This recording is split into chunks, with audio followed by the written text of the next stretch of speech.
小姐嗰度門牌係幾多啊？要寫低佢。14樓。係啊，14樓。14樓嗰個係 B 啊，係14樓 B 係啦。係啊因為點解我會咁講咧？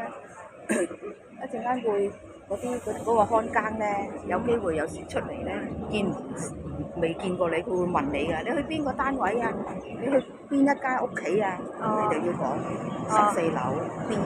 14樓。姓葉嘅佢哋。OK。B。係啊，14樓 B 室。OK。因為你而家有我同你一齊啊嘛。係。咁如果我又唔得閒嘅，你自己去嗰陣時咧，你就有機會咧，你入去嗰陣時，人哋會問你噶嘛。係。係啦，因為佢冇見過你啊嘛。係。係啦，如果佢見過你下一次，見過你1、2次，佢就唔會問㗎啦。因為我都試過，我初初嚟呢度嗰陣時，我坐咗喺度，嗰個看更就問我話：咦，你嚟邊個單位㗎？咁樣問嘅。係。完咯。OK。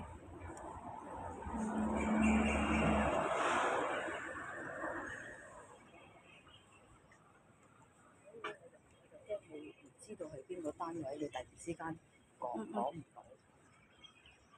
緊要嘅。如果你真係講唔到嘅，你咪打電話俾阿大小姐咯。我一陣間俾埋佢個電話嚟。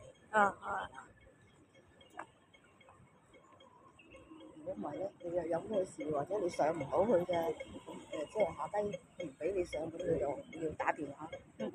打電話俾阿大小姐。不過多數都俾嘅，你撳到密碼就得。只不過有機會你出到嚟問你係啦，佢未見過你啊嘛，未見過你佢有機會問你嘅。